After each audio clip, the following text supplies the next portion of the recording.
Hi everybody, I'm Zach and I like movies, and I'm here to do another entry in my Letterboxd Criterion Challenge for 2024. And today's prompt was number 34, which was to watch a movie off of Alan Arkin's top 10. And I went with the 1958 British comedy, The Horse's Mouth. This is brought to us from director Ronald Neame, and stars the great Sir Alec Guinness. Obi-Wan Kenobi. That's like pretty much the main thing most people would know him for. But Guinness was a very talented, very acclaimed and accomplished actor both on the stage and in a lot of other great British films. Of course, it was like the works with him and with his collaborations with David Lean and like the Bridge on the River Kwai, or his small role in Lawrence of Arabia. But when Guinness got to do comedies, that's I think when like you really got to see him shine. And while I personally don't super love The Horse's Mouth, I think this is a really good showcase for like the range that Guinness had. And so Alec Guinness plays Gulley Jimson. And oh boy, does he play him. He's like this part grifter, part genuinely talented artist who has such a raspy voice. He's genuinely, I couldn't believe what I was hearing when he opened his mouth. He sounds like a toad. Ode. We're actually, and he's kind of like a cantankerous rapscallion kind of character, where like we're first introduced to him like as he's walking out of jail. And he gets accosted by this like young upstart who's heard of his work, and he wants to be an artist. Like, oh please, Mr. Gibson, I want to be an artist just like you. And he just like he wants nothing to do with him. He walks back to turns around, walks to the jail, like rings the buzzer, and wants to get back in jail just to get away from this guy.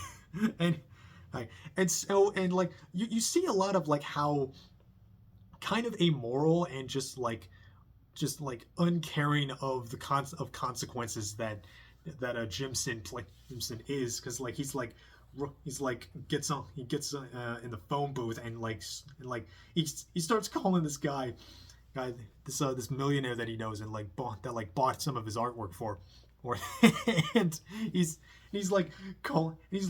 asking for money from him for like.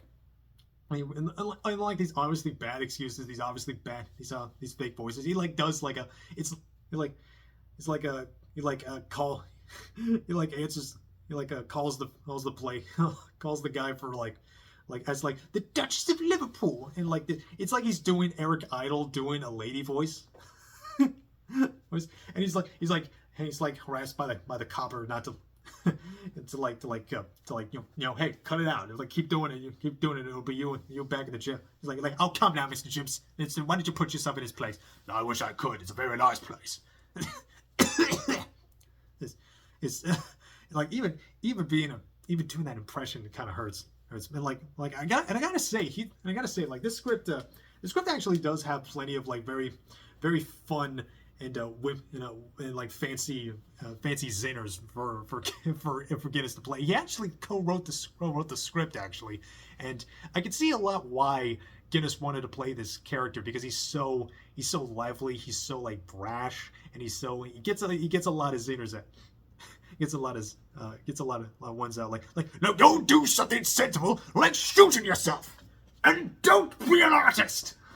Yes, but following him and like the characters he comes across, like he has this kind of off and on girlfriend, Miss Corker, who's just wants nothing to do with his bull crap. He just doesn't believe any of the hot air he's blowing, and it's like, but also at the same time kind of like goes along with his antics, because she does kind of fancy him, and she does kind of want to see him kind of better himself, because she does believe in his art. And when we see his art, it is these kind of weird and wild artwork.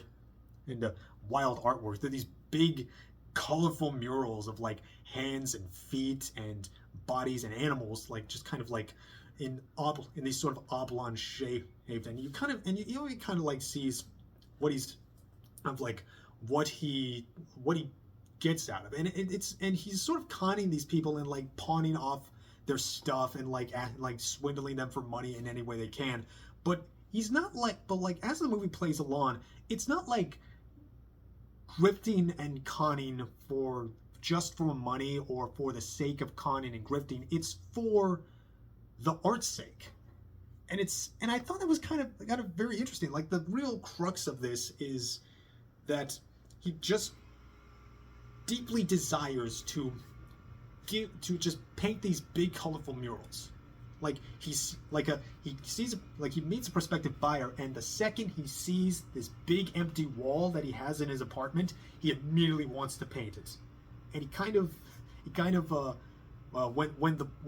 when the prospective buyer and his wife, they leave for an extended vacation, he just kind of squats there and like just starts painting, and he just keeps painting on and on and on for like literally weeks. And then like a sculptor friend comes in, he's like, yeah, I'll do one here, and like he drops a big stone slab to do sculpting with, and just like crashes through the floor. And it's sort of like there's like pieces like that we're like, we see like these zany characters, but like we're mostly following Jimson, Gulley, which by the way, fun name, Gulley Jimson. very, very, very Dickensian villain name, I think.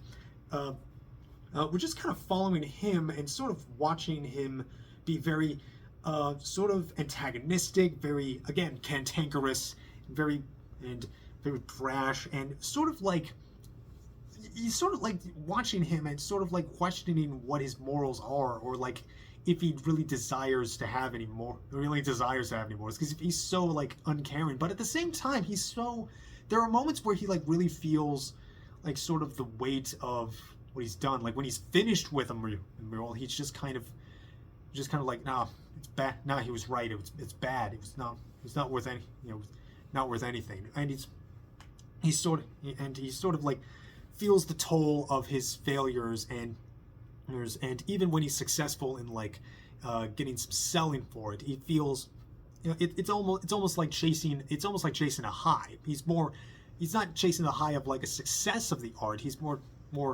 like the financial success of the art. He's chasing the high of making the art. And I think that's sort of what makes The Horse's Mouth worth watching. I think it's not just because of Guinness's performance and a lot of the comedy beats, but this sort of vision of an artist searching out his artistic vision at no matter the cost, no matter what he has to do, no matter how many ethics how many people he has to swindle, no matter how many things he has to break. Like, and it's kind of exciting, but it's exciting to get swept up in his passion, but we also still feel the toll that he has. And it's sort of, it's fun to see that artistic process in quite this way. And again, like the art that he paints itself. I don't have the artist name with me. He's definitely getting the MVP of this, and he has these, all these great murals. They're very unique. They're very beautiful. I could definitely see them being in a museum. And I think it has value. I think that sort of exploration of artistic passion, artistic drive, is something that I think we could kind of be reminded of this day, and sort of seeing like just it's like the drive to see the art done, just because we want to see the art be made, and we love making the art. We love the painting, we love the sculpting, we love the filmmaking, and it's that I do appreciate movies like that. I love movies about artists just striving so hard, no matter throwing all sails to win. You get very swept up in that. But again, like I said, there is recognizing the toll he has to pay. Because he's a very alone, because he's an alone person. He's very sort of shuts people out. And in very hilarious ways too. Like the guy who keeps like following him because he wants to be like his art apprentice or something. Like, oh, the kind of face you want to throw a brick at. It's and he's like constantly being like very very whimsical and like he always has like a funny again, has a lot of fun things to say, like who lives for 1,000,000 years? 1,000,000 people every 12 months. And it even says something that's very, I think, worthwhile of any art. A line that he says it's worth anything you like because it's unique. And I think that is sort of the MO of The Horse's Mouth. It's worth, like, whatever you think it's worth that because it's unique. It's worth that because it is the way it is, and it was made the way it is by the people, and it's very illustrative of, like, man, that is art in a nutshell. Just that's kind of it. Fun. It's a fun, breezy movie. I don't think I'll watch it much too often, but I'm very glad I watched it. It's kind of it. Kind of a breezy thing. Not much to gave me stuff to chew on, gave me stuff to appreciate, but sometimes you find a movie in the Criterion collection, or like an Arrow, or like one of these more prestigious releases that like sometimes they don't like speak to you quite that way. But also, there's space to be there. I think there should be space for movies that you just think are okay. Maybe you'll come back to them, maybe you won't. But like when you're watching them, you don't regret watching them. You don't have a bad time watching them. And I think that that's what The Horse's Mouth is to me. And yeah, I think that'll be it. Comment, like, subscribe. I'll have more Criterion challenge reviews up for you soon. I am hoping to see Megalopolis soon. It's opening near me this week. But I'm in Florida right now. We're under hurricane watch, and Helene is a big one, like a pretty wide. I think right now it's still a Cat 3.